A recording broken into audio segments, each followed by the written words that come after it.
자, 그리고 공간적으로는 삼계부를 모셔요. 삼계부를. 그러니까 보통 오방불로도 모시거든요. 가운데에 이제 부처님을 석가모니 부처님이든 뭐 누구든 비로자나 부처님이든 모시면 동서남북으로도 모시는 경우들이 있어요. 그건 이제 탑이라든지 이런 데서 나옵니다. 근데 보통 이제 가운데 비로자나 부처님이 들어간다라고 상징적으로 얘기를 하고, 그 다음에 서쪽에는 아미타불, 그 다음에 동쪽에는 약사열애불이든지 동방 아촉불이 모셔지고, 남쪽에 보색열애, 북쪽에는 불공성취불이나 석가모니 부처님이 모셔지는 경우들이 일반적이에요. 이렇게 그걸 이제 사방불이라고도 하고 오방불이라고도 합니다.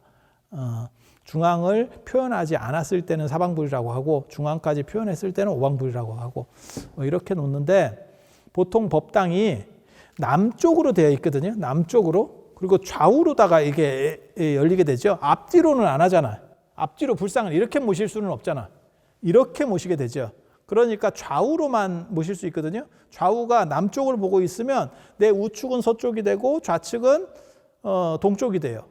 그리고 재밌게도 남쪽의 보색열애나 북쪽의 불공성취열애, 대부분 처음 들어보시는 분은 굉장히 많을 거예요. 이런 분들도 계셨어요?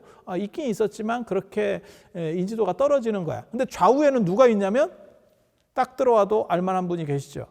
서쪽의 아미타불, 동쪽의 약사열애불. 그러니까 이 세 분을 동쪽, 서쪽, 중앙 이렇게 해서 모셔버리는 거예요. 방위적으로.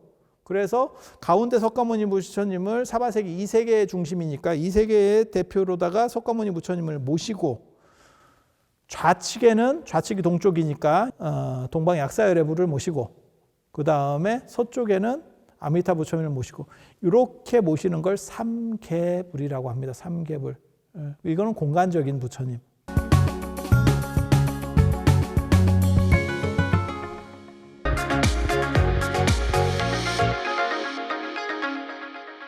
그렇게 모셔진 삼계불도가 하동 쌍계사나 뭐 직지사나 이런 데 있죠.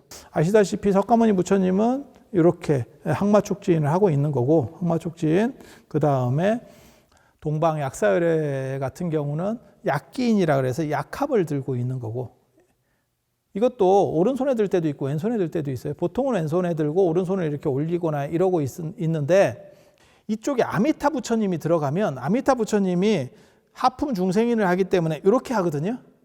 그러면 반대쪽도 이렇게 들고 있으면 언밸런스한 거예요. 그래서 이렇게 하는 경우도 있어요. 이렇게. 그럴 때는 오른손에 악함을 든다더라. 그러면 양쪽에는 손을 들고 있고 이렇게 들고 인택이 되고 가운데 석가모니 부처님이 계시는 그런 상황이 되죠.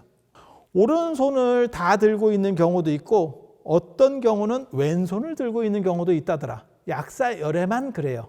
그거는 전체의 밸런스를 맞추기 위해서, 좌우를 맞추기 위해서. 근데 원래는 오른손을 들고 있는 게 맞기 때문에 약사열애도 오른손을 들고 있는 비중이 더 큽니다.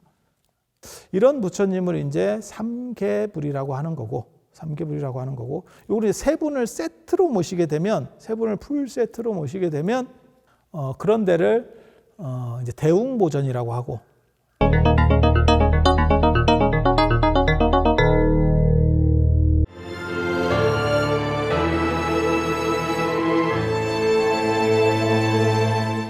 수기삼존을 모시는, 그러니까 삼세불을 모시는 경우는 별로 없습니다. 그거는 빈도수가 좀 적고, 일반적으로 이제 세 분의 부처님을 모셨다 그러면 이제 이 삼계불을 모시는 거예요. 그래서 아미타 부처님하고 약사열애불을 모시는 거고, 이때는 좌우보처 개념이 아니고 방위 개념이기 때문에 다 대등관계라고 봐야 돼요. 그러니까 석가모니 부처님을 중심으로 해서 좌측에 약사열애불이 모셔졌으니까 약사열애가 아미타 부처님보다 높아요, 이렇게 생각하는 게 아니고 그냥 방위적으로 이렇게 벌려놨다더라, 이렇게 이해를 하시면 되겠고, 그 권속들이 다 이제 붙는 거죠. 그러니까는 석가모니 부처님 같은 경우는 10대 제자, 뭐 8대 보살, 이제 사왕, 상왕, 안 그러면 뭐 금강역사가 붙을 때도 있고, 천룡팔부가 붙을 때도 있고 위쪽에, 그리고 사천왕이 붙는데 제석범천도 붙고, 서쪽에 아미타 부처님 같은 경우도 내나 그런 비슷하게 붙죠. 근데 거기서는 이제 아미타 발대보살이라 그래서 문수보현, 그 다음에 관음세지가 중요하죠. 관음세지, 문수보현.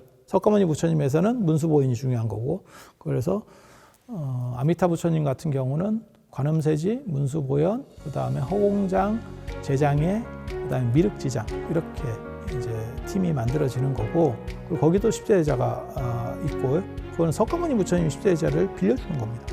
그리고 호법신도 있고, 동방 약사 유리광 열애불 같은 경우에는 거기에 12야차대장들이 붙고, 그런데 사천왕 같은 경우는 이게 풀세트로 붙으면 다 한꺼번에 붙을 필요가 없어요. 그래서 사천왕이 양쪽에, 그러니까는 동방하고 서방에 두 분씩 나오는 경우들도 있고요. 이렇게 그러니까 맨 끝에만 쫙 이렇게 하면 전체를 다 아우른다라고 하는 개념으로 디자인되는 경우들도 있습니다. 그래서 구조를 그렇게 짠다라고 보시면 이해하시면 되겠습니다. 부처님에 대한 이러한 포교 영상에 구독과 좋아요를 눌러주시는 것도 업장을 소멸하는 하나의 방법이 될 수도 있다는 생각을 제가 잠깐 해보는데 이거야말로 뇌피셜입니다.